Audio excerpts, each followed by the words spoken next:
मेरे साथ है माधुरी। माधुरी ने 2 एग्ज़ाम्स क्लियर किए हैं, एक यूपीएसआई का और दूसरा एसएससी सीजीएल 2020, जिनमें इनको पोस्ट मिली है असिस्टेंट ऑडिट ऑफिसर की। और जो रैंक कितनी है जी? 108। 108 रैंक है इनकी। तो इस वीडियो में जानेंगे इनसे कि कैसे इन्होंने पूरी तैयारी की थी, क्या थी पूरी जर्नी। लेकिन उससे पहले कुछ छोटी छोटी बातें आपको बता दूं, बड़ी इंटरेस्टिंग बातें हैं, आपको हंसी भी आएगी कि एक लड़की गेस्टेड अधिकारी बन सकती है जो एक टाइम पे यूपी कांस्टेबल का एग्ज़ाम क्लियर नहीं कर पाई थी। यूपी कांस्टेबल में दौड़ होती है, फिजिकल होता है, उसमें फेल हो गई ये। आरपीएफ कांस्टेबल का एग्ज़ाम दिया इन्होंने, उसमें भी फेल हो गई। एसएससी जीडी दिया माधुरी ने, उसमें भी दौड़ भाग वाला जो पार्ट था क्लियर नहीं हुआ। एसएससी सीएचएसएल 2019 वो भी नहीं हुआ। सीजीएल 2019 वो भी नहीं हुआ। तो लगातार असफलता असफलता असफलता। और उसके बाद जब इन्होंने क्लियर करना शुरू किया तो आपने देखा सारे वो जो जीडी वाले एग्ज़ाम थे कांस्टेबल, उसको छोड़ दो आप, सीधा यूपी में ये बनी एसआई सब इंस्पेक्टर। ठीक। और सीजीएल के थ्रू इन्होंने ली हाईएस्ट ग्रेड पे की जॉब, गेस्टेड ऑफिसर की जॉब, असिस्टेंट ऑडिट ऑफिसर।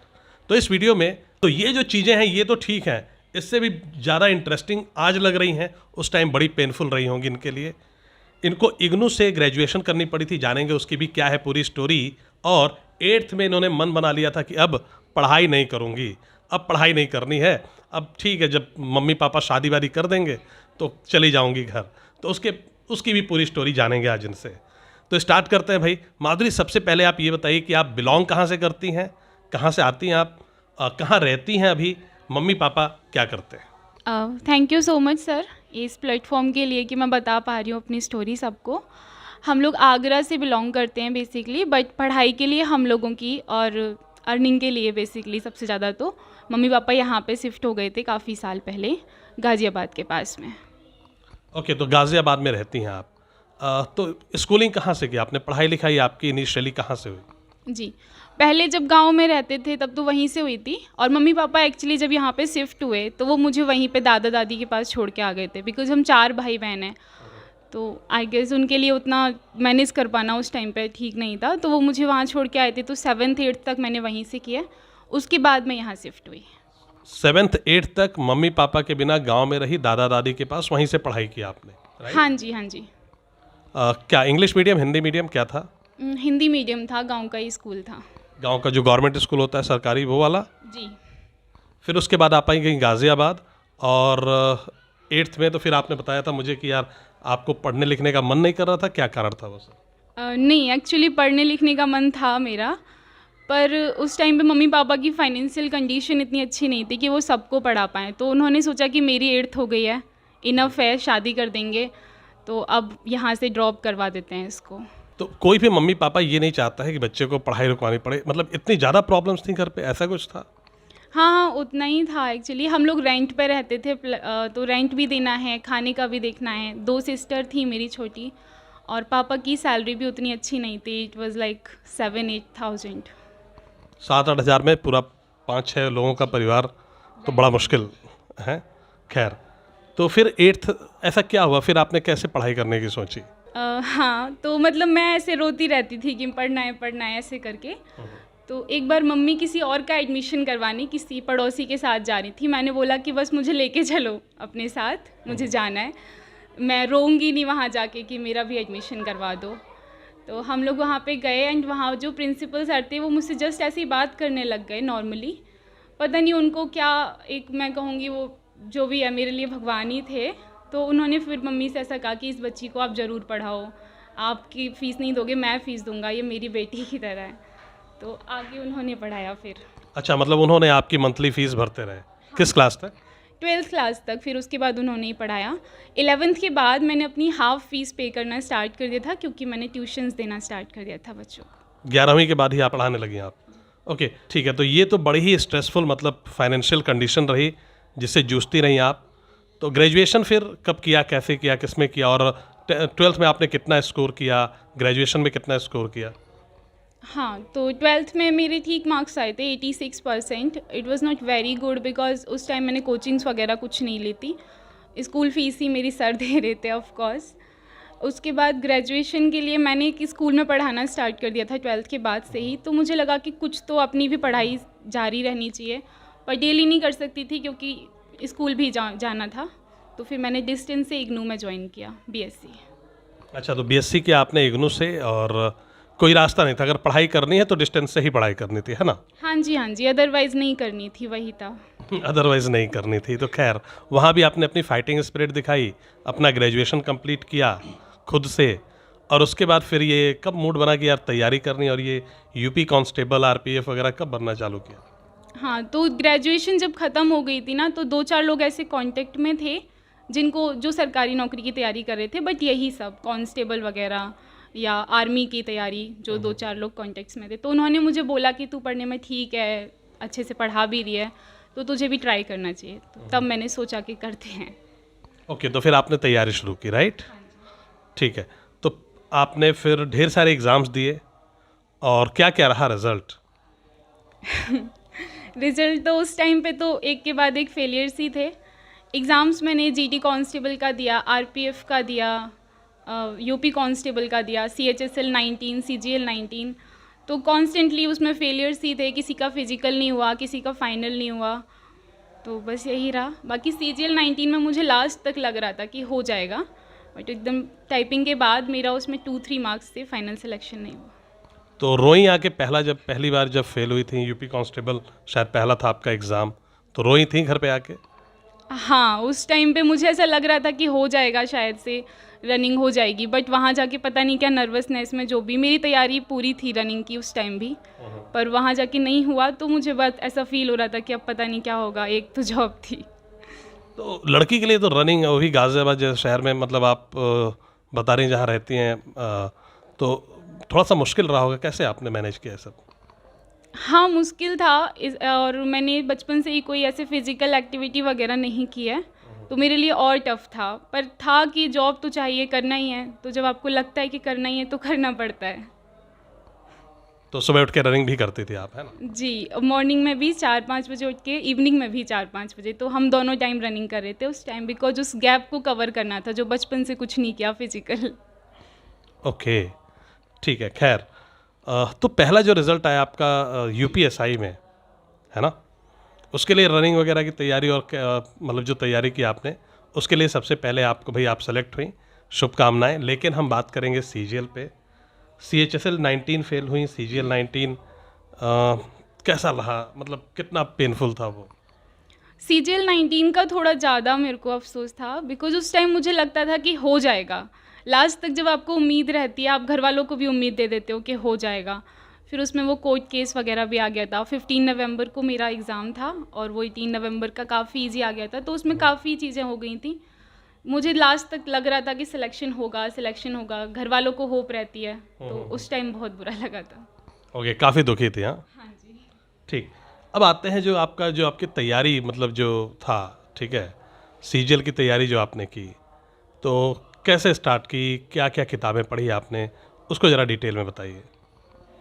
हाँ, सबसे पहले जब मैंने स्टार्ट किया था करना कांस्टेबल वगैरह के लिए, तो मैंने एक लोकल जगह से कोचिंग ली थी। वहाँ से मुझे सिलेबस का आइडिया हो गया था, चारों सब्जेक्ट्स का, मैथ्स वगैरह का, इंग्लिश का, रीजनिंग, जीएस। उसके बाद तो ये था कि प्रैक्टिस ही करनी है, बट कहाँ से करनी है वो आइडिया नहीं था। तो मैंने बहुत सारे अलग अलग यूट्यूब टीचर्स की वीडियोस देखी, उनको भी जहाँ से जो अच्छा लगा वो कवर किया। ऐसे मैं कोई स्पेसिफिक टीचर का नाम नहीं ले सकती, बिकॉज मैंने बहुत सारे सोर्सेज से किया उसको कवर। एंड उसके बाद फाइनली मैंने प्रैक्टिस के लिए पिनाकल को यूज़ किया। पिनाकल बुक की 2-3 बार मैंने उसको किया। Okay, maths, English, reasoning, GS सब में, राइट? हाँ, चारों में। बाकी इंग्लिश के लिए मैंने specially plinth to paramount book आती है नीतू मैम की, उसको मैंने 3-4 बार किया, और एसपी बक्सी और ब्लैक बुक की बुक से मैंने वो कैब को कवर किया। ओके, तो अब मुझे आप ये बताइए कि ये सब जो आप तैयारी कर रही थी, ये भी आप स्कूल में पढ़ाने के दौरान ही कर रही थी, या उस टाइम आपने टीचिंग ड्रॉप कर दी थी? हाँ, सीजीएल 20 वाला जो मैंने अभी दिया, इस टाइम पर मैंने स्कूल छोड़ दिया था, क्योंकि तब मुझे लग रहा था इस बार मुझे करना है। 19 तक मैं पढ़ा रही थी। 19 तक पढ़ा रही थी आप? ओके, तो क्या शेड्यूल होता था डेली, आपका रूटीन क्या रहता था जब आप तैयारी कर रही थी? तो सीजीएल 19 के टाइम पर, सीजीएल 19, उससे थोड़ा पहले? उससे थोड़ा पहले तो सुबह स्कूल, और स्कूल मतलब 2 बजे आती थी स्कूल से, उसके बाद कोचिंग्स भी रहती थी बच्चों की 4 बजे तक, तो उस टाइम मैं नाइट में पढ़ती थी 6 बजे से 10, 11, 12 जितना पढ़ा जाए, एंड वही बस रहता था। सुबह भी नहीं टाइम निकल पाता था इतना, सुबह रनिंग के लिए भी जाती थी उसकी वजह से। तो 19 के टाइम पे टोटल कितने घंटे, मतलब अगर हम 20 की बात करें, अच्छा तो टोटल कितने घंटे पढ़ाई हो जाती थी रोज? 20 के टाइम पर तो मैंने 10 से 12 घंटे डेली दिए हैं, 19 के टाइम पर 5-6 ही निकल पाते थे। ओके। और कभी सीपीओ देने का नहीं सोचा कि यार दिल्ली में ही एसआई बनते हैं? हाँ, एक्चुअली उसका जो फिज़िकल है ना वो थोड़ा और टफ था, तो उसके बारे में मैंने सोचा ही नहीं, क्योंकि फ़िज़िकल में मैं बचपन से नहीं रही है। ओके। तो फाइनली बात करते हैं, थोड़ी सी डिटेल आते हैं उस पर। तो आपने यूट्यूब को काफ़ी फॉलो किया है ना, अलग अलग टीचर से वहाँ पे ढूंढ ढूंढ के आपने पढ़ाई की, मैथ्स की भी, इंग्लिश भी या इंग्लिश बुक से ही? नहीं, इंग्लिश का मैंने बुक से ही किया है, प्लेन टू पैरामाउंट बुक को ही मैंने 3 से 4 बार पढ़ा, तो उससे मेरे बेसिक रूल जितने भी होते हैं वो सारे कवर हो गए थे। उसके बाद आई गेस मैंने रिवीजन के टाइम पे 2-4 वीडियोस देखी होंगी, जैसे रानी मैम की एक वीडियो आती है, 120 रूल्स वाली एक बुक आती है, वो जस्ट रिवीजन के बेसिक पे देखा है, बाकी वो बुक से ही कवर हो गई थी। इंग्लिश ईजी आती है एसएससी एग्ज़ाम्स के अभी तक। Okay okay. अच्छा, ये बात हो गई इंग्लिश की, है ना। मैथ्स, इंग्लिश, रीजनिंग के लिए कुछ खास? रीजनिंग के लिए ज़रूरत नहीं पड़ी, रीजनिंग के लिए जो बेस कोचिंग की थी ऑफलाइन, वहाँ से सिलेबस कवर हो गया था।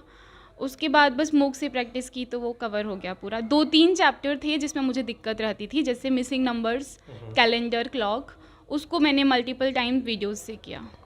ऑलराइट। तो ये तो बात हो गई आपकी रीजनिंग की, है ना। अब आते हैं जीएस पे। जीएस में आपने कैसे कैसे तैयारी की, कितना तैयार किया, नहीं किया, वो बताइए। हाँ, जीएस को ही मैंने सबसे ज़्यादा इग्नोर किया है अपनी पूरी जर्नी में।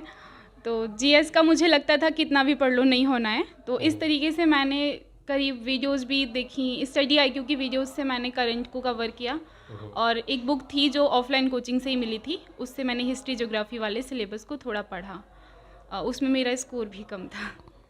ओके, स्कोर कम था उसमें, हाँ। हाँ जी। ऑलराइट, ठीक है। तो क्या सलाह देंगी बच्चों को, मतलब जीएस क्या इग्नोर करना ठीक था डिसीजन आपका, या आपको पढ़ना चाहिए था? नहीं, जीएस को तो बहुत ज़्यादा पढ़ना चाहिए था, बिकॉज जो बच्चे जीएस प्री में करते हैं लीड उनको मिलती थी पहले, और इस बार अगर हम 22 वालों की बात करें तो जीएस ही सबसे ज़्यादा आई गेस रोल प्ले करेगा इम्पॉर्टेंट, तो जीएस को बिल्कुल इग्नोर नहीं करना है। अब तो जीएस बिल्कुल भी इग्नोर नहीं कर सकते आप, है ना। अब तो जीएस बिल्कुल भी इग्नोर नहीं की जा सकती, ठीक। तो माधवी, जो AAO में अकाउंट्स एंड फाइनेंस का जो पेपर है, 4th पेपर, उसकी तैयारी आपने कैसे की थी? ऑब्वियसली मुझे पता है कैसे की थी, लेकिन मैं आपसे सुनना चाहता हूँ। हाँ जी सर मेरा क्योंकि साइंस का बैकग्राउंड था, पीसीएम से मैंने बीएससी की थी, तो मुझे हमेशा लगता था कि अकाउंट्स का पेपर नहीं हो पाएगा, तो लास्ट तक मैं उसको इग्नोर करी थी कि नहीं हो पाएगा। फिर 1 मंथ पहले ही प्री के रिजल्ट के बाद, एग्ज़ाम के जस्ट बाद ही मुझे पता चला कि तेज प्रताप सर के बारे में, अपने कुछ फ्रेंड से, एक्चुअली हमारा एक सर्कल था, साथ में हम लोग प्रिपरेशन करते थे, तो उन लोगों ने बताया कि आप 15-20 दिन देख के देखो, अगर होगा तो होगा, नहीं होगा तो नहीं होगा। स्टार्टिंग मैंने ऐसे ही की थी कि देखना है, करना है, क्लासेस जब मैंने लेना स्टार्ट की, बट 2-3 क्लास के बाद मेरा इंटरेस्ट बन गया। मतलब मुझे लगता है कि एक नॉन कॉमर्स बैकग्राउंड से जो बच्चा आता है उसके लिए वो वीडियोस एकदम पैनेसिया हैं, उनको देखने के बाद ना आपको अंडरस्टैंडिंग डेवलप होने लगती है, जितने सिंपल तरीके से जैसे सर आप बताते हो, आप वैसे एग्जांपल देते हो शॉपकीपर्स के, मतलब बहुत ही कॉम्प्लेक्स वाले टर्म्स होते हैं ना, उनको आप बहुत इजीली करके जैसे बताते हो, तो मुझे धीरे धीरे चीज़ें समझ आने लगी, और उसके बाद फिर मैंने लिखना भी शुरू कर दिया। स्टार्टिंग मेरी ऐसे थी कि बस देखना है, लेकिन जब समझ आने लगा तो फिर मैंने नोट किए सारे, और करीब 20-25 दिन ही मैंने पढ़ाई की, उसी से ही क्लियर हो गया। काफ़ी मज़ा आ रहा है अपनी पढ़ाई सुन के। ठीक है, खैर, thanks a lot for that. In fact अभी भी जब मुझे कोई पूछता है तो मुझे दूसरा सोर्स पता ही नहीं है, मुझे एक ही चीज़ पता है AAO के लिए कि तेज प्रताप सर हैं कोई, वो पढ़ाते हैं, उनका जाके देख लो, तुम सीख जाओगे। मतलब मैं वैसे भी रिकमेंड करूँगी कि अगर कोई अलग से आता है, अलग बैकग्राउंड से आता है, जिसको लगता है कि नहीं कर सकता, कॉमर्स वालों के लिए शायद वो टर्म्स बहुत ईजी होते हैं, लेकिन हमारे लिए बहुत नहीं होते, हम फैमिलियर नहीं होते उन सब वर्ड्स से, तो मुझे लगता है कि अगर उसको ऐसा लग रहा है कि नहीं हो पाएगा तो ऐसा नहीं है, आराम से होगा, और 20 से 25 दिन में भी हो जाता है। अगर आप 2-3 महीने अगर कंसिस्टेंट रहते हो तो शायद बहुत अच्छा हो जाएगा। Great, thank you, thanks a lot. I am really happy that you praised my course a lot. धन्यवाद बहुत बहुत आपको। कुछ कुछ स्पेशल सजेशंस आप देना चाहेंगी, या जो प्रॉब्लम्स आप जूझ के आप मतलब आपने एग्ज़ाम क्लियर कर दिया, एक टाइम था आप 8th के बाद ड्रॉप करने की, मतलब ऐसी सिचुएशन बन गई थी और फिर आपने ये सारा कुछ किया, तो बहुत इजी तो नहीं रहा होगा, आपको भी लगता होगा कि शायद ये चीज़ें अचीव नहीं हो पाती होंगी कभी, तो क्या था वो, मतलब एक बच्चे का जो डर होता है वो, उसके बारे में थोड़ा बताइए। हाँ, स्टार्टिंग में तो मुझे लगता था कि सीजीएल जैसा एग्ज़ाम बहुत बड़ा एग्ज़ाम है, तो कभी क्लियर ही नहीं हो सकता हमसे। तो स्टार्टिंग मैंने की भी वहाँ से थी, कांस्टेबल वगैरह से। पर वो मुझे लगता है कि एक तरीके से मेरा ड्रॉबैक भी रहा है कि मैंने 4-5 चीज़ों को टाइम दिया। तो मुझे लगता है अगर आपको स्टार्टिंग से है ना आपके माइंड में, अगर आपको थोड़ा भी डर है कि नहीं हो पाएगा, तो ये सोचो हो जाएगा और एक ही एग्ज़ाम पे फोकस करो बहुत अच्छे से, पूरे मन से, तो शायद आप बहुत अच्छा कर सकते हो। Okay, right. तो ये था एक बहुत ही इम्पॉर्टेंट पॉइंट कि आप एक ही एग्ज़ाम पे फोकस करिए। और दूसरी चीज़ मैं ये जानना चाहूँगा, आपने मॉक्स वगैरह कौन से यूज़ किए? हाँ, मोक्स मैंने मेन तो टेक्स्ट बुक वाले किए थे। उसके अलावा एक आता था एसएससी ट्यूब का, वो वीकली आता था, उसको आई गेस सभी देते थे, तो वो मैंने आई गेस 30-35 मोक्स लगाए थे। उसके अलावा टेक्स्ट बुक के 20 मोक्स लगाए थे मैथ्स के लिए। तो मॉक्स आपने लगाए थे 50-55 मॉक्स, है ना? ये मेंस के? हाँ, मेंस के। प्री के तो 20-25 लगाए थे बस। मतलब बहुत ज़्यादा मॉक्स नहीं लगाए आप। आपको लगता है कि आपको और ज़्यादा लगाना चाहिए था? हाँ, मुझे लगता है कि जितने ज़्यादा मोक्स लगाते हैं ना, उतना ज़्यादा आपका डर निकल जाता है। बिकॉज़ मोक्स में मेरा स्कोर जनरली इस बार भी मैथ्स में 180, 189 ऐसे रहता था, लेकिन एग्ज़ाम में नहीं आया, क्योंकि एग्ज़ाम में आप वो प्रेशर भी हैंडल नहीं कर पाते हो, तो उसके लिए जितने ज़्यादा मोक्स दोगे ना, उतना ज़्यादा आप कंफर्टेबल हो जाते हो इन्वायरमेंट से, क्वेश्चन से, टाइमिंग्स आपकी अच्छी आने लगती हैं उस चीज़ से। ओके, तो मॉक भी एक बड़ा इंपॉर्टेंट रोल प्ले करता है बहुत ज़्यादा। सक्सेस में। हाँ जी। अच्छा, एक बात है कि भाई आपका थोड़ा सा जो रूटीन था बहुत ही स्मूथ नहीं रहा, आपको स्कूल में भी पढ़ाना भी था, फिर पढ़ाने से ये भी होता है कि बच्चों की कॉपियाँ भी चेक करनी है, बच्चों के एग्ज़ाम्स भी आ रहे हैं, ठीक है? उनके पेपर भी घर लाके बनाने पड़ते हैं, उनकी कॉपीज़ घर लाके चेक करनी पड़ती हैं। तो कंटिन्यूटी आप कितना मेंटेन कर पाएँ? क्या पढ़ाइयाँ ब्रेक भी होती थी बीच बीच में, या आप कंसिस्टेंट रहीं कि भले ही मुझे 2 घंटा भी मैं डेली निकालूंगी, ऐसा कुछ? नहीं, ऐसा होता है, ऐसा आई गेस हर स्टूडेंट के साथ होता है कि बीच में ब्रेक्स आते हैं, बीच में आपको लगता है कि 2-4 दिन नहीं मन लग रहा, नहीं मन लग रहा, लेकिन फिर 2-4 दिन बाद गिल्ट आने लगता है कि इतने दिन से पढ़ाई नहीं की है, तो उसके बाद फिर वापस आप स्टार्ट करने लगते हो। तो मुझे लगता है कि वो गिल्ट है ना, वो थोड़ा जल्दी आ जाना चाहिए। ज़्यादा टाइम मत लो उसमें। एक तो गिल्ट की बात है, दूसरा जो आपका रूटीन था, हाँ। तो वो भी आपको कभी कभी नहीं पढ़ने देता होगा। तो कितने फ्रीक्वेंट ब्रेक्स लेती थी आप, या मतलब बहुत ही कंसिस्टेंट थी? नहीं, 2-3 घंटे तो मेरे को उस टाइम निकालने ही होते थे, क्योंकि उस टाइम मुझे दिख रहा था कि मुझे करना है, स्कूल से निकलना है। जब आप वहाँ जाते हो ना, आपको समझ आता है कि ये ख़राब है ये लाइफ, निकलना है यहाँ से। तो उस टाइम पे तो कंसिस्टेंट थी। ओके, उस टाइम कंसिस्टेंट थी आप। Good. Okay, all right. So हमने एक तो कंसिस्टेंसी पे बात की। कंसिस्टेंसी कितना आपको लगता है कितनी ज़रूरी है? बहुत ज़्यादा ज़रूरी है, क्योंकि आप 4 दिन भी नहीं पढ़ते हो ना, तो आपको ऐसा लगने लगता है कि आप सब भूलते जा रहे हो। और वो जो एक फीलिंग होती है ना, वो आपको एक तरीके से, आप मैं बोलूँगी कि निराशा की तरफ लेके जाती है। आपको ऐसा लगता है कि अब कर नहीं पाओगे। तो जैसे ही आपको लगने लग जाए ना कि अब ऐसा लग रहा है नहीं कर पाओगे, उसी दिन से पढ़ना शुरू कर दो। क्योंकि भूलते नहीं हैं हम, पर हमें लगने लगता है कि जैसे सब भूल गए हैं। तो एक जैसे आपने अभी कहा कि लगता है कर नहीं पाएंगे, तो एक होता है कि हम कितने भी अच्छे स्टूडेंट हों, पॉजिटिविटी और नेगेटिविटी के बीच में भी हम जूझते रहते हैं। कई बार बड़ा ही नेगेटिव एकदम माइंडसेट हो जाता है, कई बार पॉजिटिव रहता है। तो फिर कैसे मैनेज किया आपने उसको? मेरा तो जैसे कांस्टेबल का जिस टाइम रनिंग नहीं हुई थी, उस टाइम मुझे लग रहा था ये जॉब लग जाएगी, लाइफ सेट हो जाएगी। क्या बात है, मतलब कांस्टेबल बन के लाइफ एकदम सेट? हाँ, हाँ, उस टाइम वही लगता था कि बहुत ज़्यादा हो जाएगा। उस टाइम जब नहीं हुआ, तो अब मैं बहुत रोई भी थी, और 1-2 महीने मैंने पढ़ाई भी नहीं की बिल्कुल भी। पर फिर लगा कि इतना जो मैंने पीछे से किया है मेहनत, वो सब वेस्ट चली जाएगी अगर मैं यहाँ पे जाके छोड़ देती हूँ। तो उसकी वजह से फिर वापस किया। तो बस उस पीछे वाली मेहनत को बचाने के लिए आपने मेहनत किया गया। हाँ, क्योंकि कई बार होता है कि हम लास्ट तक आके फिर एकदम लास्ट पे आके हार मान लेते हैं। शायद बहुत कुछ कवर कर चुके होते हैं, और वैसे भी आप जब एक बार सिलेबस कवर कर लेते हो तो सिर्फ प्रैक्टिस का रोल रहता है। एसएससी की तैयारी एक बार ही की जाती है मेरे हिसाब से। आपने बस एक बार अच्छे से पढ़ लिया ना, उसके बाद आप 1 महीने भी प्रैक्टिस करके बहुत अच्छा कर सकते हो। इसीलिए जो टॉपर्स हैं, रिपीटर्स हैं ना, वो हर बार टॉपर बनते रहते हैं, यही उसका रीज़न है। तो भाई ये है कि भाई हिम्मत नहीं छोड़ना है, बहुत ज़रूरी है, क्योंकि ऐसा देखा गया है कि ढेर सारी जो जहाज़ होती हैं वो डूबती हैं जब किनारे के एकदम पास होती हैं। तो आपको पता नहीं होता कि कब आप किनारे पे हो, शायद बस थोड़ी सी और एफर्ट और आप पार हो जाओ, है ना। और उसका ये मतलब जो इन्होंने लगातार एफर्ट की, लगातार मेहनत की, उसी का ये नतीजा है कि आज ये इनके पास अच्छी जॉब्स हैं, 2-2 जॉब्स हैं, और ये चाहें तो अब तो ढेर सारी जॉब्स निकाल सकते हैं माधुरी, है ना। हाँ, शायद मतलब देखते हैं। लेकिन कह रही हैं कि नहीं, सीट्स वीट्स नहीं ख़राब करूँगी, ऐसा कुछ है ना।